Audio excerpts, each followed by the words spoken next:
okay? Pero hindi kontento sa excuse niya. Dahan-dahang lumapit sa kanya ang lalaki. Bakit pa parang iniiwasan mo ko, ha, Timay? 2 years tayo nagkahiwalay, di ba? Hindi mo ba alam na miss na kita? Anito habang kino-corner siya. Julius, please. Palag niya. Don't tell me na hanggang ngayon magpapakipot ka pa rin sa akin. Baby, you are a liberal woman, aren't you? Hinawakan ito magkabilang balikat niya. Bakit pa nagpapaka-conservative ka hindi naman? Malakas niya itong tinulak. Binabastos mo na ako Magre-react pa sana ito ngunit biglang bumukas ang pinto ng opisina. Nakahinga na maluwag ang dalaga. Natabunan ng tuwa ang kanyang pagkabigla. Gerard? Bulalas niya. I'm sorry nakakaistorbo yata ako. Sabi pa nito. No, wala naman kaming ginagawa I mean, nag-uusap lang kami. Paliwanag niya. Julius, siya si Gerard. Inaanak ni Tita Margarita. Gerard si Julius. Huminto siya roon at hindi niya alam kung ano ang idudugtong. Isa pa mainit ang ulo niya dahil sa ginawa ni Julius. Nilahad na Gerard ang kanang palad for a handshake ngunit hindi yon pinansin ni Julius. Sa halip kumilos to para lumabas ang opisina. Babalik ako, Timay. Mag-uusap ulit tayo. Sabi nito bago tuloy ang lumabas ng silid. Nakibit balikat sa Gerard. Isa siya sa mga kaibigan mo? Hindi. Kaswal na tugon niya. Kakilala ko siya pero hindi ko masamang kaibigan.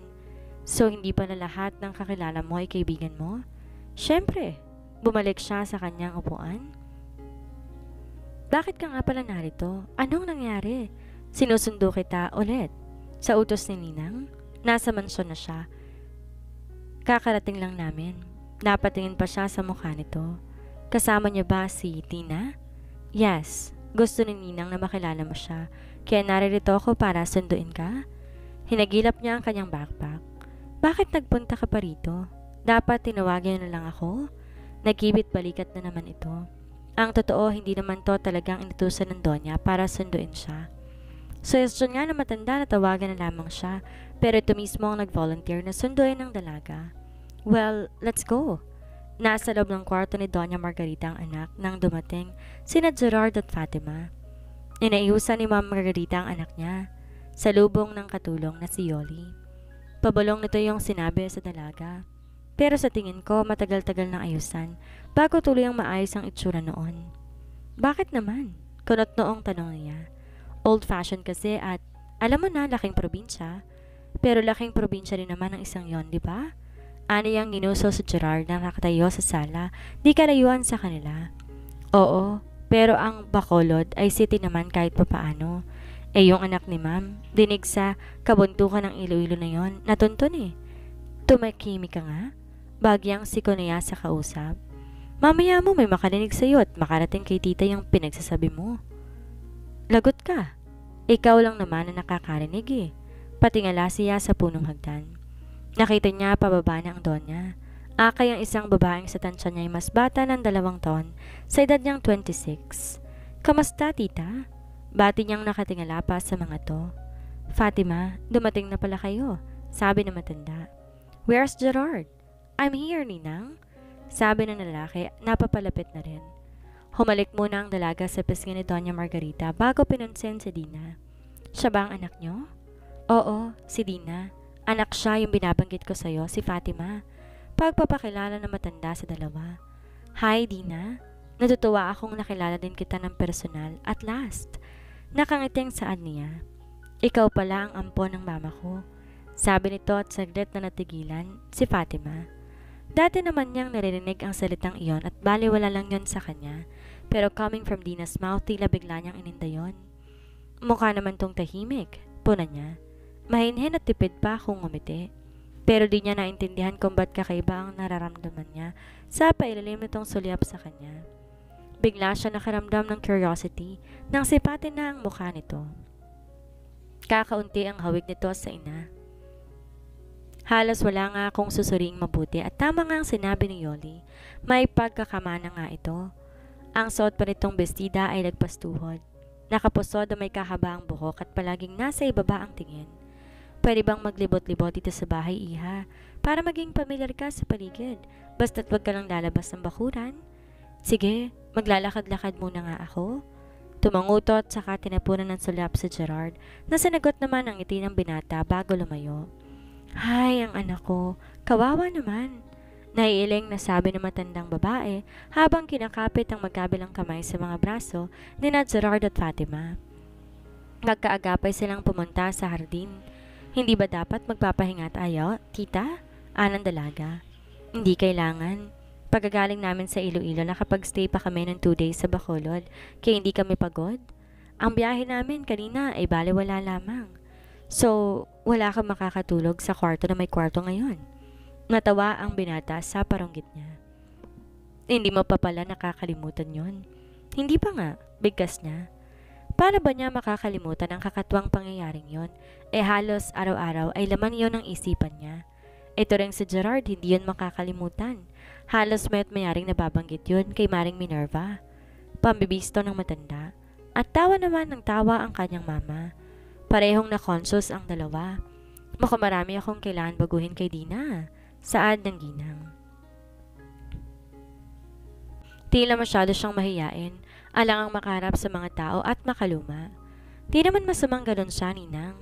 Komento ni Gerard. Babae naman siya at mas mabuti sa isang babae ang mahiyain. Umiral na naman ang pagkakonserbatibo ng taong to sa loob-loob ni Fatima. Pero gusto ko siyang makitang nakataas ang noo at may self-confidence. Dapat na makita yun sa kanya dahil anak ko siya. Inayunan niya iyon. Tama kayo dyan, tita. Walang mababaka sa self-confidence sa taong laging nakatungo. I disagree. Kontra ng binata. Ang self-confidence at kakayahan ng isang tao di nakikita sa pagtaas ng noo. Nasa gawa iyon. Speaking of gawa, sabi niyang umayos sa pagkakaupo. Mukhang mali ang information na nakuha ninyo noon tungkol kay Dina. Ang sabi ninyo marami siyang nagawang hindi mabuti, lalo na sa school. Mukha naman na hindi niya kayang gumawa ng masama. Masyado siyang mahinhin at tila hindi makapisa ng kamatis. As I've said, hindi nakikita ang gawa sa panlabas na itsura.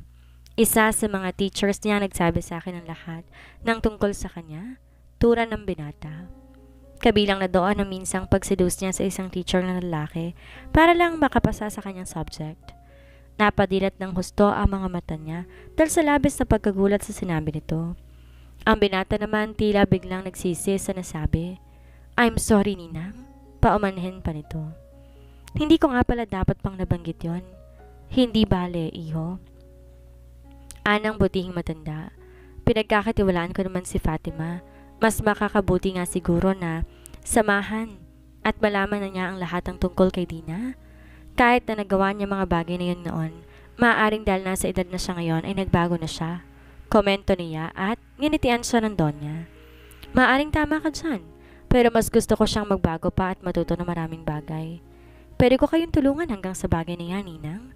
Singit ng lalaki. Thanks, Gerard, pero mas gusto kong unahin mong harapin ang plano mong pagpapatayo ng branch ng family business ninyo dito sa Maynila. Kailangan mo yun pagplanuhan at ayoko mag-aksaya ka ng panahon dahil lang sa amin. Magtatagal siya rito, naisip ni Fatima, at di niya mawari kung bakit tila kinakatuwa niya iyon. Tita, untag niya sa matanda. Pwede kong turuan si Dina sa mga gusto niyang matutunan dito? Ikaw talaga ang gusto kong gumawa noon. Ang inaalala ko lang ay baka makabalang trabaho mo. Don't worry. Alam niyo naman na kaya kong hatiin ang oras ko. Pero tiyak na may magsasakripisyo. Willing ka ba na sacrifice ang oras na nakalaan sa mga kaibigan mo? Sa nightlife mo? Hindi niya nasabi na ilang gabi na rin siyang hindi sumasama sa mga kaibigan niya dahil ayaw niyang makasama sa Julius. Okay lang ho yun, tita, for sure. Di naman naabot ng ko ilang taon at matututunan na ni Dina ang lahat ng dapat niyang matutunan. Sige, ipapaubaya ko na sa iyong anak ko. Sinimulan ni Fatima ang misyon kay Dina sa pagbili ng mga bagong damit, sapatos at ilang personal na gamit para dito. Ang dami naman itong binili natin. Palatak ni Dina habang hinahakot ang driver na si Julian ang pinamili patungo sa kotse. Ang laki ng perang ginastos natin, di ba? Kokonti pa lang yan, sabi niya. Nasa 20,000 pa lang yan eh. Para sa mayayaman, payat ang ganong halaga kapag nagsha-shopping. Mas malaki pa ba ron ang binibigay sa'yo ni mama kapag nagsha-shopping ka? Naninimbang na ungkat nito. Di siya agad nakakibo. Actually, hindi niya man ako binibigyan ng perang pang shopping. Mga gamit ang binibigay niya sa akin. Kung bigyan man niya ako ng pera, allowance ko yun sa school. Nitong bandang huli naman, nakakapagtrabaho na ako, kaya may sarili na akong pera. Ano-ano ba ang ginagawa mo sa opisina? Marami. Lahat ang dapat gawin ng isang namamahala ng isang kumpanya. Gusto ko rin yung matutunan. Tumingin to sa malayo. Ako ang may-ari ng kumpanya, kaya dapat ko yung matutunan. Ayaw sana niyang pansinin pero iba ang pakiramdam niya sa pagtungo-tungo ng dalaga. Parang hindi siya kumbinsido sa kahihinang pinapakita nito. Timay, naisakay ko ng mga pinamili ninyo. Alang driver na pumutol sa pag-iisip ni Fatima. Thanks, Julian. Pakaiwo mo na mga yan. May pupuntahan pa kami. Mabilis tong tumalima. Saan ba tayo pupunta? Usisa ni Dina. Sa parlor, ipapa-hot oil natin yung buhok mo. Hoy tita, magpapatabas ka na naman ba? Ano ba talaga ang gusto mong gawin dyan sa ulo mo, ahitan? Aba, maiksi pa yung buhok mo, no? Salubong kay Fatima ng malaking beautician sa kanilang parlor na pinuntahan nila. No, Chito, hindi akong customer mo ngayon. Anitong inakbayan si Dina. Siya ang gusto kong ayusin mo. Sino siya? Sinipat ng tingin ang binabae ang kasama niya. Sa isip ng beautician, dapat lang talaga itong ayusan. Paano, di tuwang-tuwa ngayon ng Donya? Binalingan nito ang dalaga. Iya, anong gusto mong gawin natin sa buhok mo? Tulad ba nitong kay Fatima? Hindi, ayokong paputulan ng buhok ko. Maraing tanggi ni Dina. Chito, pantay mo na lang buhok niya at saka mo i-hot oil? Pagkasabi noon, dumampot siya sa isang fashion magazine at nagbasa. Bakit para nanginginig ka? Natatakot ka ba sa akin? Tanong ng binabae sa probinsyana. Hindi kasi ako sanay na nagpapaparlor eh. Mabuti pa nga si Fatima, mukhang palagi siyang nagpapaparlor. Ay, totoo yan. Twice a month dito yan eh. Kaya tingnan mo naman. Oh, ang ganda-ganda niya. Kaya ikaw, kung gusto mo maging kasing ganda, gawin mong habit ang pagpunta dito sa parlor ko. Habang nagtatrabaho sa Chito, panay ang kwento nito ng kung ano-ano kay Fatima. May kalahating oras din silang nagpalitan ng kani-kaniyang istorya nang may napansin ang baklang beautician. Oy, ikaw, umimik ka naman dyan. Anito kay Dina na hindi man lamang kumikibo. Wala naman ako may sasagot sa usapan ninyo eh. Walang ganang sabi nito. Ay nako, hindi ka dapat ganyan. Aba, anak ka ni Doña Margarita Aguirre de Vera, no? Kung pakimik-kimik ka, paano kanyang iharap sa mga amiga niya? Hindi ko naman gustong humarap sa kanila. Hindi pwede yan. Alam ng lahat na may anak si Tita Margarita na matagal na niyang hinahanap. Kapag nalaman ng mga kaibigan niya na nakita ka na, tiyak uusyosohin ka nila. Kaya nga kailangan na may porma, tindig, at kilos ng isang tunay na Aguirre. Pero hindi ako Aguirre, de Vera ang apelido ko. Tsaka simple lang ako, gusto ko lagi lang akong ganon. Nagkibit balikat na lamang ang beautician. Ganon? Ay, ano ka ba, Chito? Ani Fatimang binitawan ang hawak na magazine saka tumayo. Di naman yan ang bibigla eh. Besides, kung talagang simple lang siyang tao, anong magagawa natin? Pero bilang isang Aguirre, hindi siya dapat maging simple lang, ano? Get nito. Sabay baling sa pinagtatalo ng dalaga. I tell you, hindi mo makakayang dalhin ang bigat ng pangalang Aguirre, kaya pasimple-simple ka lang. Eto nga si Timay, hindi siya Aguirre pero hindi siya nagpapakasimple-simple. I told you. Pasasaan ba't masasanay din siya sa mga dapat niyang matutunan bilang anak ni Tita Margarita. Makakuha rin niya ang dapat na mapasa kanya bilang Aguirre. Including the Aguirre Enterprises na pinamamahalaan mo ngayon? Natigilan siya. May laman ng sinabi ni Chito, alam niya. Nang tingnan niya to, nakita niyang bakas ng pang-intriga sa mukha nito. Pang-intriga o maaaring gusto lang niya akong bigyan ng babala. Nasa isip niyang sakay na sila ni Dina ng taxi pa uwi. Alam niyang nasa isip ni Chito, pagdating ng araw, bilang tunay na anak ni Doña Margarita, kay Dina mapupunta ang Aguirre Enterprises. Pero matagal pa yon sa loob-loob niya. Malakas pa naman si Tita Margarita kahit walang dahilan para ipamana niya na ngayon kay Dina ang kumpanya. Bukod doon, naisipin niya hindi naman siguro ilalagay ni Doña Margarita ang negosyo sa alanganing sitwasyon. Di nakatapos ng kurso si Dina at wala itong nalalaman sa anumang uri ng negosyo. Sa ngayon, di pa to makapagbigay ng peligro sa posisyon niya sa Aguirre Enterprises. Ikinasiya ni Doña Margarita ang naging itsura ng anak. Isang sleeveless, light-colored blouse ang pinasot ni Fatima rito. Tinanahan niya ng light brown slacks. Yung nakita ng Donya nang dumating to kasama sa Gerard mula sa isang business meeting. Ang ganda mo, Iha. Puri nito sa anak. At ang buhok mo, bagay na bagay sa iyong ayos mo. Lumingon to sa kanya. Kay Chito Domingo mo ba siya dinala? Yes, tita. Sumulyap si Dina sa binata. Na makita nitong ngumiti ang huli para na-conscious na yumuho ito. Napansin niyo ni Fatima, mabutit di mo isipang isinunod ang ayos niya sa forma mo. Bulong na Gerard sa kanya. Hindi pa niya makakaing dali ng gantong forma. Natatawang tulad niya. Faded na maong na tinanuhan niya ng boots ang kanyang suot. Ang pang-itaas naman body-hugging shirt na pinatungan ng vest. She looks beautiful, isn't she? Very feminine ang dating. Napataas ang kilay niya. Akala ko mas gusto mong dating niyang ayos. Okay na ngayon sa akin eh. Pero di naman importante ang opinion ko, ang mahalaga ko na makabubuti sa kanya. Ano pang ibang ituturo mo sa kanya? Tuturuan ko siya paano makasalamuha sa mga tao? Sino mga tao? Sa mga kaibigan mo? Umasim ang mukha nito.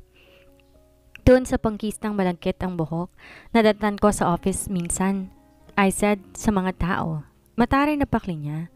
Pwedeng sa mga kaibigan ko, pwedeng sa iba. Hindi kaya maging tulad mo talaga siya pagdating ng panahon? Nakangiwing sabi nito. Nagtaas ulit siya ng kilay. Kung magkakaganon nga, so what? Bakit ba worried ka? Talaga bang napakasama ng style ko para sa'yo? Huwag kang mapikon. Anitong bahagya siyang pinandilatan. Hindi ganon ang ibig kong sabihin. Yun ang gusto mong palabasin. Kulang na lang sabihin mo mas mang impluwensya ako. Hey, nag-aaway ba kayo? Untag ng Donya sa dalawa. Umirap ang dalaga at saka sa lubong ang mga kilay, walang sabi-sabing tumalikod. Ano nangyayari sa iyong yan? Takang tanong ng matanda. May nasabi akong tila na ma-interpret niya. Ayun, napikon yata. Nakibit balikat at tagon na Gerard. Naku, hayaan mo na yan. May mga panahon talagang madali siyang mapikon pero sandali lang yan. Maya-maya makikita mo parang walang nangyari. Lihim na naidasal ng binata na sana'y ganun nga dahil sa kalooban niya, ayaw niya magalit ng totohanan sa kanya si Fatima. Medyo tinanghali ng gising sa Gerard kinabukasan. Pagbaba niya sa Doña Margarita lang inabutan niyang nagpapaaraw sa malawak na hardin. Good morning, Ninang. Baling niya sa matanda. Iho, mabutit gising ka na. Inintay talaga kita para makasabay ko sa breakfast. Nakakaya naman ho sa inyo. Nakangawing bigkas niya. Baka nagugutom na kayo dahil sa paghihintay sa akin. Di naman. Luminga ito sa katulong na nasa di kalayuan at nagpahanda ng almusal. Mukha nagsosolo kayo rito sa garden, Ninang nga. Nasa na sila? Tanong niya kapag kuwan. Pumasok na ho ba sa office si Fatima? Hindi. Nasa club sila ni Dina. Nagulat siya. Anong gagawin nila doon? Magte-tennis daw. Marunong ho ba mag-tennis si Dina? Gusto yatang turuan ni Fatima. Magaling maglarong isang yon.